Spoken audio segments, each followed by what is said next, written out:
Hello, कैसे हैं आप लोग? उम्मीद है आप लोग अच्छे होंगे।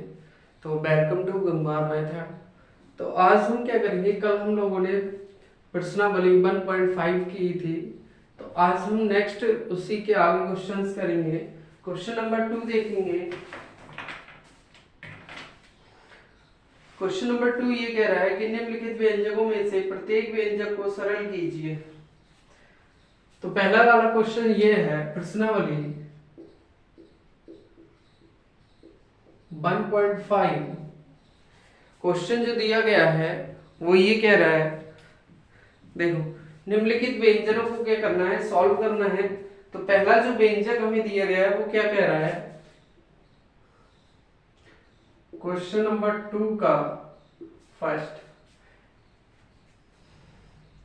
3 + √3 एंड 2 + √2, इसको हमें क्या करना है, सॉल्व करना है। तो मैंने आपको बताया था कि जब कभी भी इस तरीके के नंबर दिया जाए तो हम क्या करेंगे, 3 इसकी पूरे की मल्टीप्लाई इसमें और फिर इसकी करेंगे। तो 2 + √2, बीच में प्लस दिया है तो +√3 एंड 2 + √2। तो हमारे पास देखो अंदर मल्टीप्लाई करते हैं इन दोनों से, तो 3 दूनी 6 +3√2 +3 2√3 +3 दूनी 6, अंदर गुणा हो जाएगी। क्लियर हुई बात? अब देखो, अब आप ये बताओ इसमें से कोई भी नंबर ऐसा है जो सेम है रूट का? तो रूट का कोई नंबर सेम नहीं है, इधर भी ये सब अलग है। तो हमारा क्या हो जाएगा, यही फाइनली आंसर हो जाएगा। आगे बात समझ में? नेक्स्ट क्वेश्चन करते हैं इसी का। सेकंड नंबर देखिएगा, फर्स्ट हमारा कंप्लीट हो गया, सेकंड नंबर हम करेंगे। सेकंड कह रहा है 3 + √3 और 3 - √3। मैंने आपको ये क्वेश्चन देख के आपको समझ में आ रहा है कि एक जो है प्लस में और एक माइनस में। मैंने आपको एक फार्मूला बताया था, a + v और a - v जो होता है वो a² माइनस किसके, v² के। देखो एक प्लस एक माइनस का है या नहीं है? तो हम क्या करेंगे, इसको पुट कर देंगे। तो हमारा जो आंसर हो जाएगा वो इस तरीके से, एक ही जगह पे कितना है, 3 का स्क्वायर, रूट कितना, मैंने आपको बताया रूट किसी का भी हो, कितना भी हो, रूट का स्क्वायर जो करेंगे तो वही संख्या आ जाएगी। ये आ जाएगा मेरे पास 3 का स्क्वायर 9 - 3 एंड आंसर आ जाएगा हमारे पास कितना, 6। आगे बात समझे? अगर आप पहली बार चैनल को देख रहे हैं जो भी, वो लाइक शेयर और सब्सक्राइब जरूर कीजिएगा और आप बताइएगा कि वीडियो आपको कैसी लगी। सही है? तो आप देखिएगा कि क्वेश्चन नंबर 3 नेक्स्ट क्या कहता है। अब ये समझ में आएगा। देखो जब कभी भी आपको ये दिखाई दे कि एक वैल्यू प्लस की एक वैल्यू माइनस की दी हो तो डायरेक्टली आंसर आप यही लगा दीजिएगा, क्योंकि मैंने यही बताया है आपको। क्वेश्चन नंबर 3 ये कह रहा है, देखो इसी का थर्ड पार्ट जो है वो ये कह रहा है कि √5 + √2 का होल स्क्वायर, √5 + √2 का होल स्क्वायर। तो मैंने इसके लिए भी एक फार्मूला बताया था, आप जानते हैं a + v का होल स्क्वायर क्या होता है, a² + v² प्लस कितना, 2ab। आगे बात समझे? तो देखो क्या करेंगे हम लोग, √5 का स्क्वायर प्लस √2 का स्क्वायर प्लस 2, a पर कितना है 5 सर, b पर कितना है 2। तो देखो √5 का मैंने अभी बताया, फिर से बता रहा हूं कि रूट कितना भी हो अगर उसका स्क्वायर करना है तो वही वैल्यू। तो 5 का 5, 2 एंड 2, 5 2 जा कितना 10। तो ये हो जाएगा मेरे पास फाइनली आंसर 7 + 2 10 आंसर। तो नेक्स्ट क्वेश्चन हम करेंगे, हमारा फोर्थ क्या है वो समझेंगे। क्वेश्चन नंबर 4, क्वेश्चन नंबर 2 का पार्ट 4 देखो पार्ट 4 क्या कहता है, √5 माइनस √2 और कह रहा है कि √5 फिर वही देखो क्वेश्चन +2, यहां वैल्यू किसकी, a प्लस वी सर और a माइनस वी, तो ये मेरे पास आंसर क्या हो जाएगा a स्क्वायर b स्क्वायर। जब कभी भी आपको इस तरीके की वैल्यू दिखाई दे 1 प्लस 1 माइनस 5 5 2 2 सेम है, सिर्फ प्लस माइनस का अंतर है सर, तो प्लस माइनस जब भी दिख जाए तो आप क्या लगाएंगे, ये फार्मूला लगा देंगे। तो देखो √5 का स्क्वायर माइनस √2 का स्क्वायर, तो ये 5 माइनस 2 तो कितना आया 5 माइनस 2, तो आंसर मेरे पास कितना आ जाएगा 2। बताओ बात क्लियर हुई कि नहीं, हो गई ना। नेक्स्ट क्वेश्चन करते हैं हम लोग थर्ड में देखो क्या है, थर्ड समझने के लिए है, आप समझिएगा और जैसे मैं लिख रहा हूं वैसे ही आप आंसर लिख दीजिएगा, कुछ भी नहीं है उस क्वेश्चन में। देखो मैंने आपको बता रहा हूं कि क्वेश्चन नंबर 3 आप पढ़ेंगे, स्क्रीन पर जो दिया हुआ है कह रहे हैं आपको याद होगा कि पाई को एक वृत्त की परिधि और उसके व्यास के अनुपात से परिभाषित किया जाता है, अर्थात pi equal to C D. सबसे पहले हम लोग यही समझते हैं, जैसे कि ये मेरे पास क्या है, एक वृत्त दिया है, इसे क्या कहते हैं, आर कहते हैं या नहीं कहते हैं, ये भी क्या होगी आर। टोटल कितना है मेरे पास 2r, ये क्या है मेरे पास त्रिज्या, ये क्या है मेरे पास त्रिज्या, समझ में आई। अब इसे क्या कहते हैं परिधि,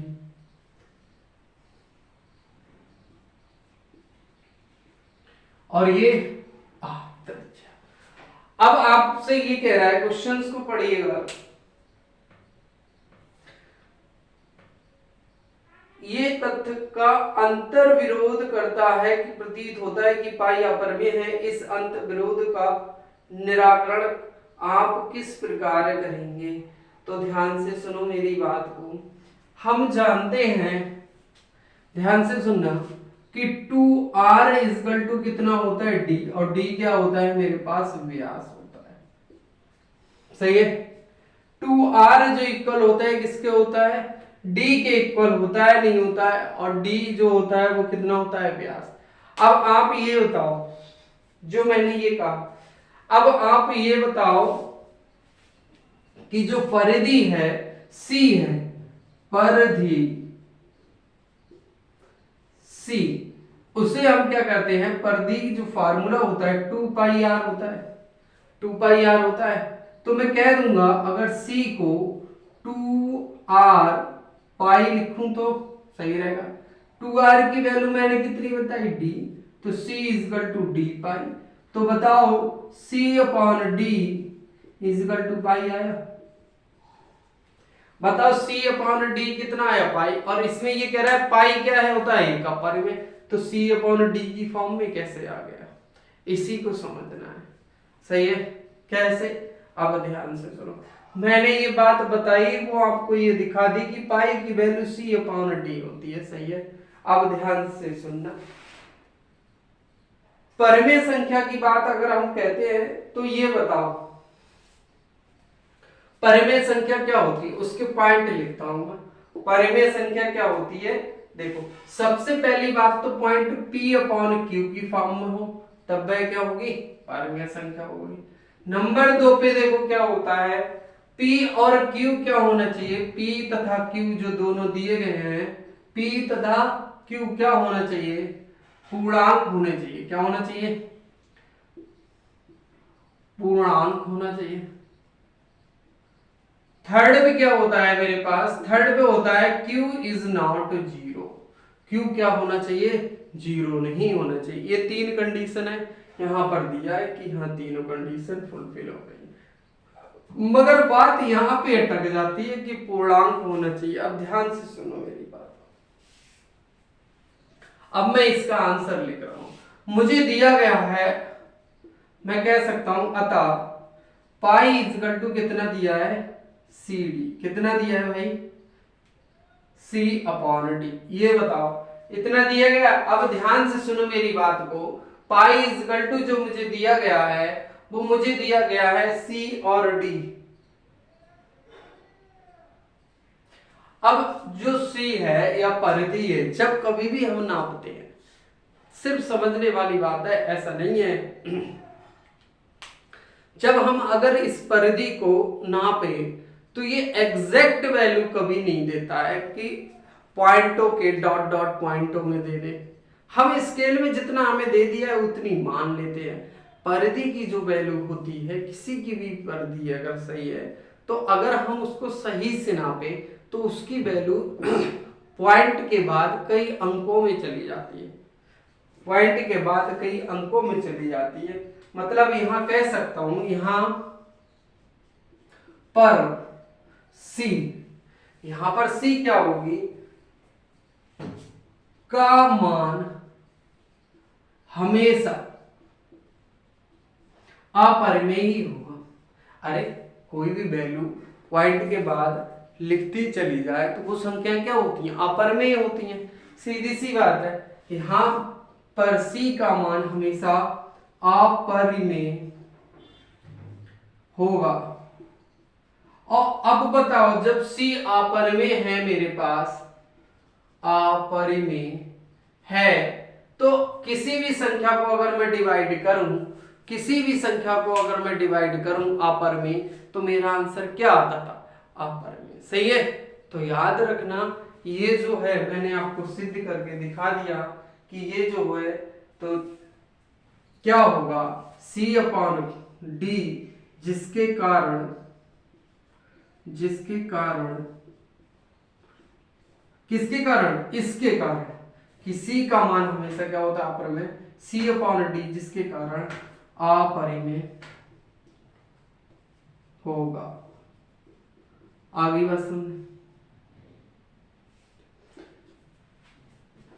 आगे बात समझ। अब देखो नेक्स्ट क्वेश्चन। इतना समझना नहीं है कि इतना कि सर ये कैसे कैसे, ये नहीं, सिर्फ आप ये समझ लो इसकी वैल्यू क्या होगी? अपरिमेय। इसलिए ये क्या कहलाता है? अपरिमेय होता है, क्योंकि परिधि की वैल्यू जो होती है वो किसी की भी परिधि, सही, जितना स्केल में हम उतना ही तो ले लेते हैं। अगर एग्जैक्ट वैल्यू देखी जाए तो पॉइंटों में काउंट हो जाएगी। समझ गए? अब देखो क्वेश्चन नंबर 4। क्वेश्चन नंबर 4 ये कह रहा है कि संख्या रेखा 9.3 को निरूपित कीजिए। लो, संख्या रेखा में मैंने आपको बताया था, क्वेश्चन नंबर 4 दिया है, इसे संख्या रेखा। सबसे पहले हम क्या करेंगे? संख्या रेखा खींच देंगे। एक बिंदु लेंगे A, जिससे जितनी ये वैल्यू दी गई है 9.3 ले लेंगे। सही है, ले ली हमने।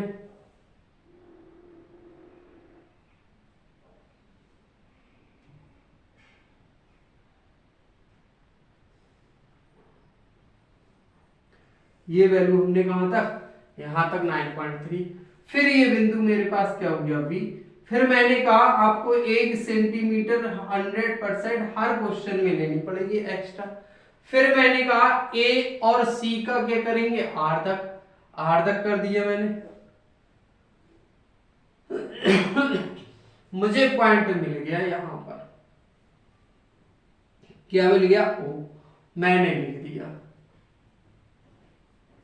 सही है, मुझे क्या मिल गया? R तक मिल गया। R तक मिलने के बाद मैंने ये कहा प्रकार की नोक यहां और C पर लिख दो पेंसिल।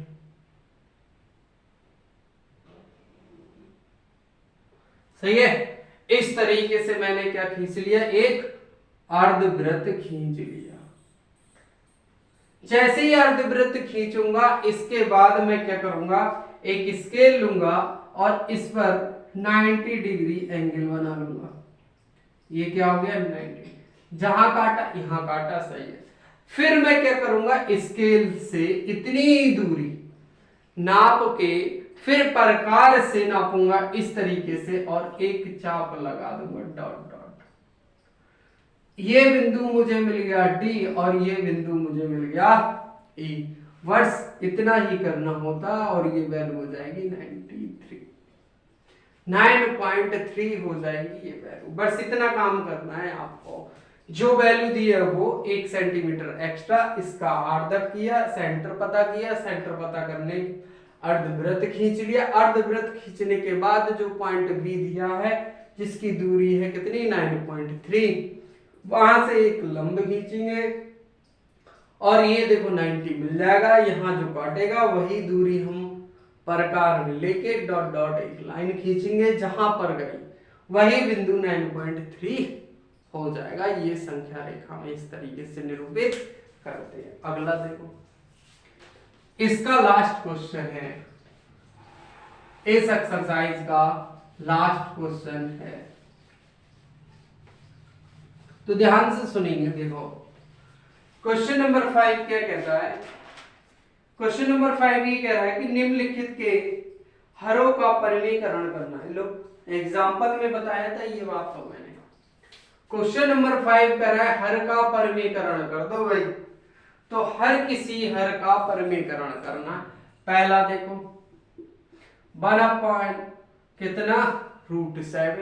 √7 जैसे ही दिया गया है ऊपर नीचे कितना कर लेंगे, जो नीचे वैल्यू दी गई है वही 7 रूट करेंगे तो √7 और ये वैल्यू कितनी आ जाएगी 7। ये मेरा क्या हो जाएगा, हाँ सर हर का करना है। मैं एग्जांपल बताया था हर का परिमेयकरण। देखो इसका सेकंड पार्ट क्या कहता है, √7 1/√7 माइनस √6। फिर करते हैं 1/√7 माइनस √6 इंटू नीचे जो वैल्यू दी है वही लिखूंगा, मैंने लिख ली सर जी। प्लस है तो माइनस, माइनस है तो प्लस। ये वैल्यू मुझे मिल गई तो मैं अब आगे क्या लिख दूंगा कि √7 प्लस √6 अपान कितना आ जाएगा, देखो √7 माइनस √6 और √7 प्लस का √6। फिर देखो यहाँ वैल्यू मिली 1 प्लस 1 माइनस, फार्मूला लिख देंगे हम लोग a प्लस v और a minus v equal to a² minus का b²। मिल जाएगी वैल्यू।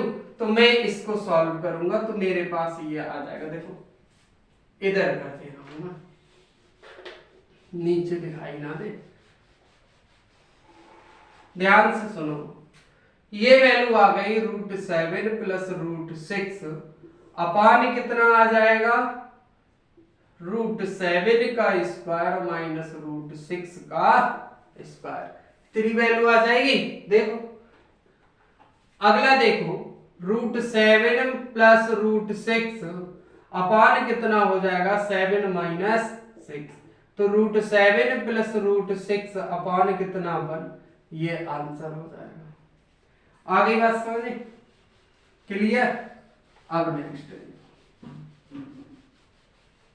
नेक्स्ट क्वेश्चन देखते हैं।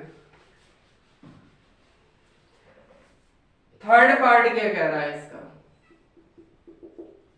थर्ड पार्ट में दिया है 1/√5 प्लस √2। कितना दिया है, √2 दिया गया है। तो मैं इसको सॉल्व करूंगा तो ध्यान से सुनो। फिर वही बात कि सर आपने बताया था कि जो वैल्यू ये नीचे दी गई है वही वैल्यू हम ऊपर लिख लेंगे। लिख ली। प्लस का क्या हो जाएगा, माइनस हो जाएगा √5 माइनस √2। अब मैंने इसको सॉल्व किया तो ये आ गया मेरे पास 5 माइनस √2 अपान कितना 5 प्लस √2 और 5 माइनस √2। बताओ ये मिला या नहीं मिला। तो अब ये वैल्यू फिर वही formula a plus v sir a minus v equal to a² minus v²। इसी के आगे लिखेंगे यहाँ पर, सही है। तो अब इसको सॉल्व कर लिया मैंने √5 माइनस √2 अपान कितना √5 का स्क्वायर माइनस √2 का स्क्वायर। तो ये हो गया √5 माइनस √2 अपान कितना 5 माइनस 2। तो ये हो जाएगा √5, ध्यान से देखते जाओ, √5 माइनस √2 अपॉन कितना 3। ये आंसर आ गया। हर का परमीकरण करना था, हर का परमीकरण हो गया। नेक्स्ट पार्ट है, देखो सारे क्वेश्चन सेम हैं, जैसे ही नीचे वैल्यू दी जाए उसकी ऊपर नीचे क्या करा करो, मल्टीप्लीकेशन कर दो। यहाँ प्लस है तो यहाँ माइनस, सही है। और आप लोग लाइक शेयर सब्सक्राइब करते रहिएगा। अगर आपने पहली बार ये वीडियो देखा है, इस चैनल पे पहली बार आए हैं, तो आप जरूर जरूर सब्सक्राइब कीजिएगा। तो सही है, आगे हम लोग करते हैं, नेक्स्ट क्वेश्चन करते हैं, नेक्स्ट पार्ट करते हैं। तो ये देखिए फोर्थ, इसका लास्ट पार्ट है, ध्यान से देखिएगा।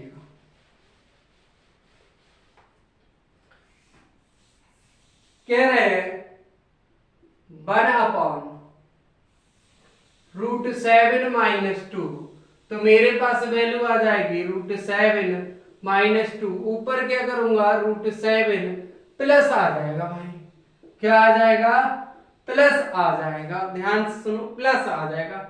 मैंने अब किया आगे, ये आ गया √7 प्लस √2 अपॉन √7 - 2 और √7 प्लस 2 आ गया। इसका फार्मूला वही a plus B a minus B क्या होता है, a² माइनस, सबको याद हो गया ये तो। क्या हुआ, √7 प्लस 2 अपॉन, देखो 7 का क्या करेंगे स्क्वायर, 2 का स्क्वायर, आगे √7 प्लस 2 अपॉन कितना 7 माइनस 4। तो ये आंसर आ जाएगा √7 प्लस 2 अपॉन कितना 3। बताओ बात क्लियर हुई कि नहीं, हो गई ना। तो ध्यान से देखो, ये क्वेश्चंस ये कंप्लीट हुई एक्सरसाइज हमारी। अब हम लोग प्रश्नावली 1.6 करेंगे।